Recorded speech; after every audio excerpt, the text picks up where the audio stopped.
And that's something for you to think of as you go into the weekend. Welcome to the conversation on TOSTV Network, your digital first and African news network. And as always, I'm bringing you the conversation from Abuja, Nigeria's capital city. My name is Adesu Alsoyi. You do know that the conversation today is going to be quite engaging and insightful. I have an interesting topic to talk about on the big story today. But before then, I'll bring you COVID-19 updates from across Africa. And after that, it's straight into the crux of the matter. That's the big story.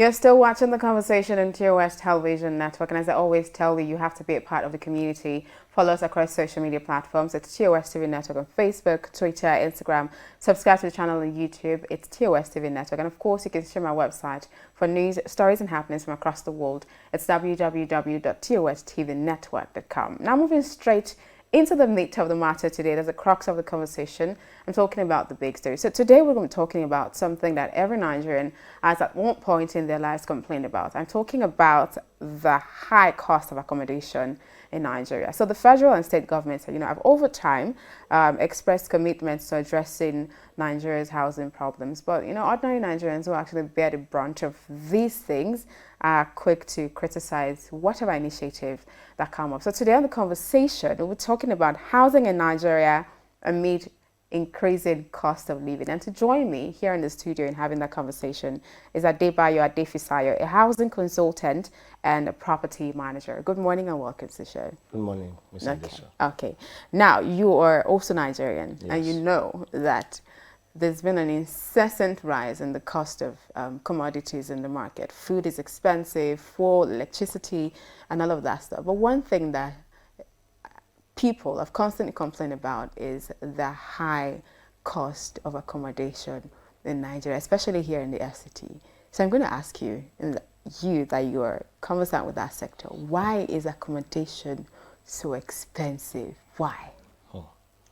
I think the first thing which is inevitable is we all know that today the economy of Nigeria is seriously suffering.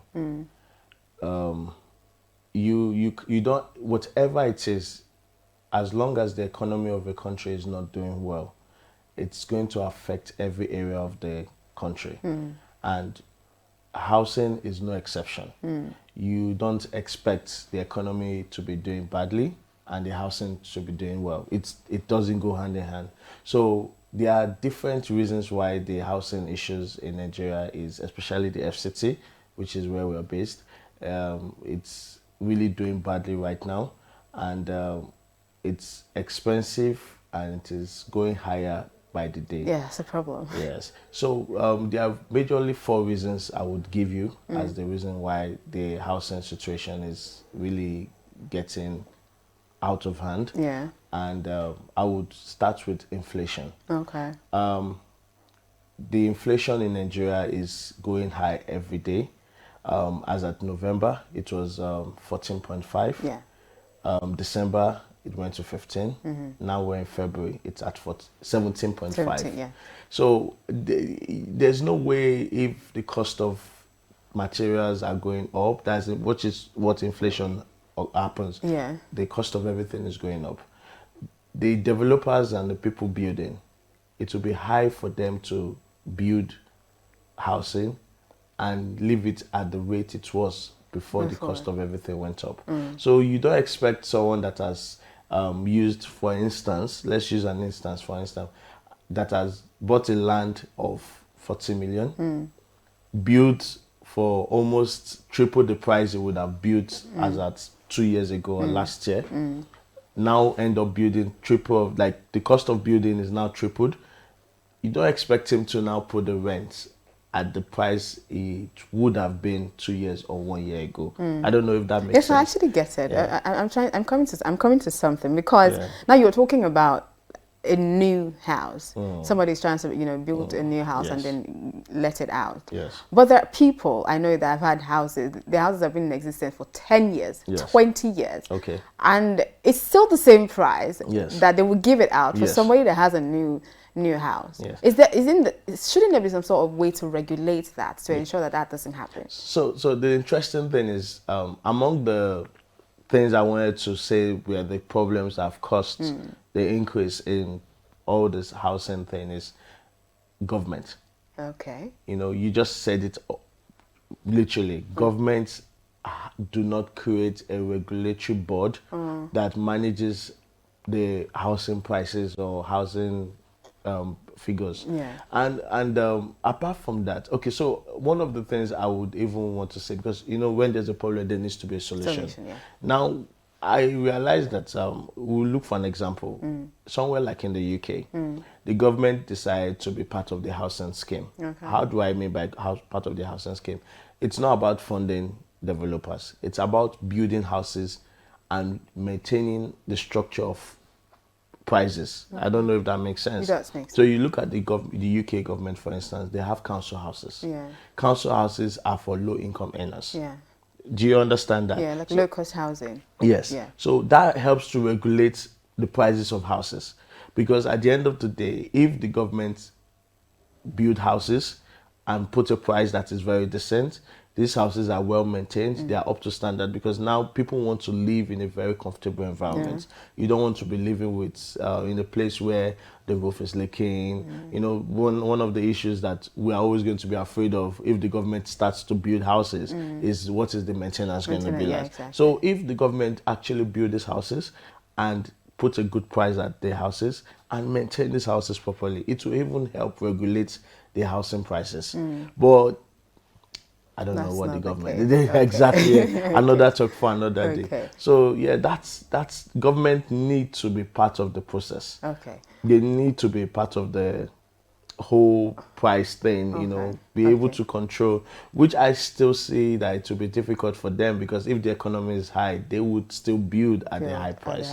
So it's down to the economy. That is like a major borderline. That is another one of the problems of why prices are going up. Okay, I want to look at the owners of the houses, the landlords, right?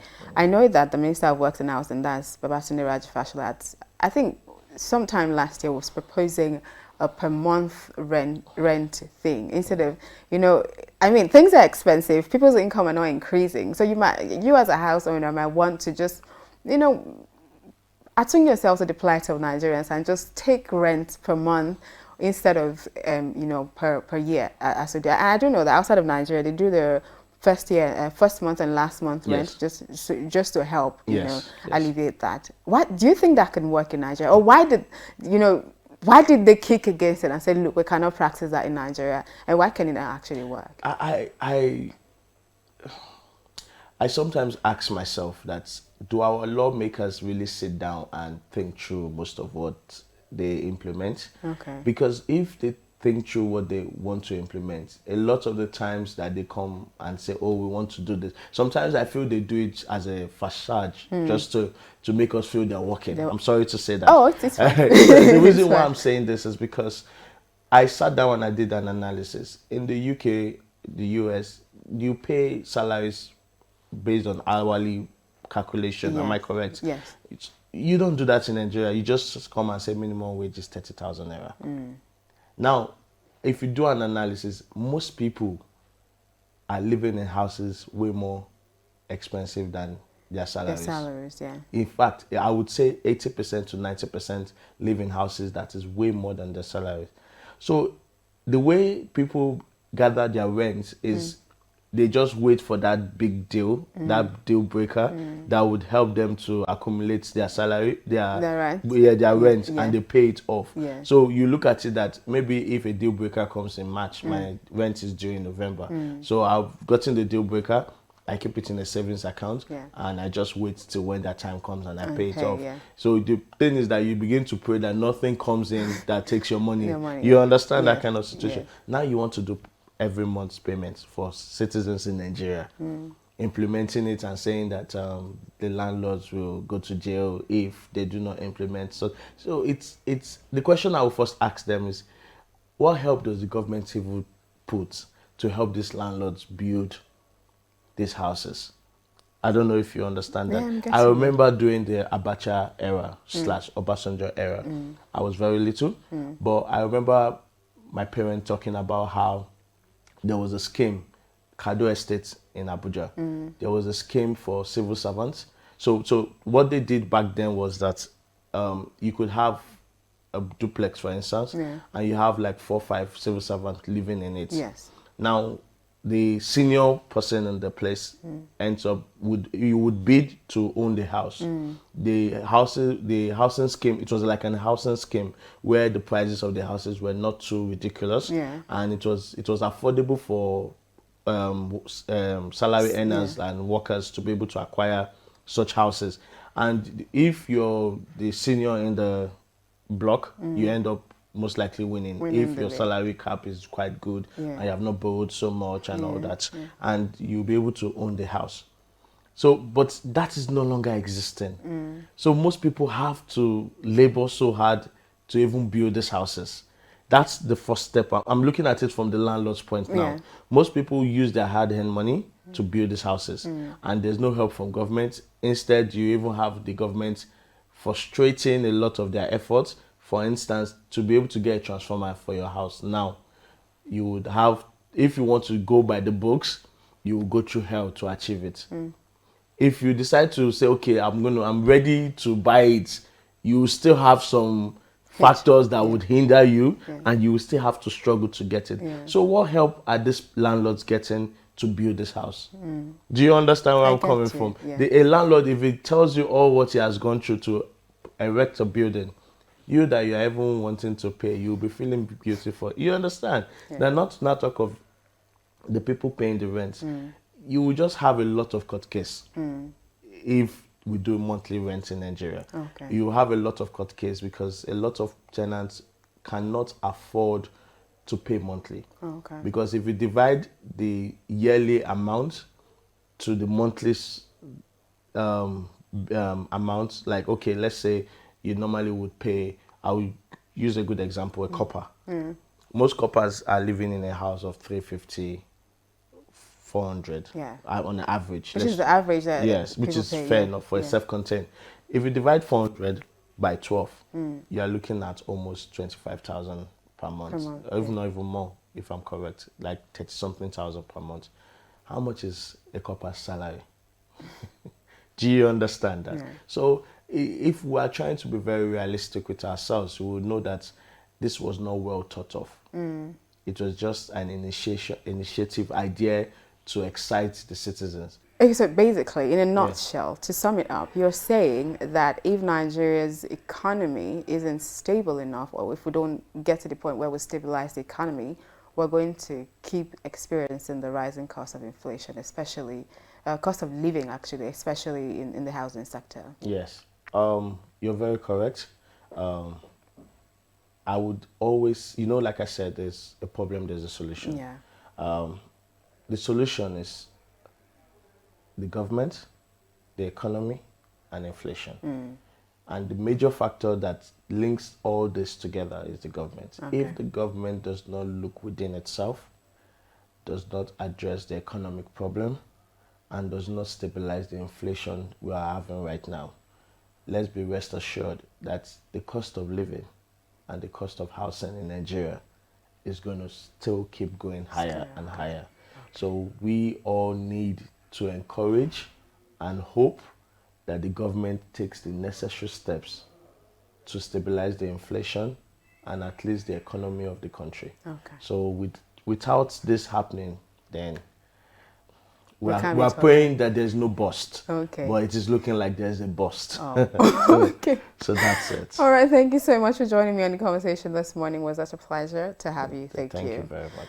Well, there you have it. You heard it. If we do not stabilize our economy, I think Nigeria has to start looking towards being more of a manufacturing state than a consumer state so that we can get to the point where we don't have to keep complaining about the rising cost of housing. Thank you so much for joining me on the conversation this morning. I always tell you, you have to be part of the conversation. Just follow TOSTV Network across all social media platforms.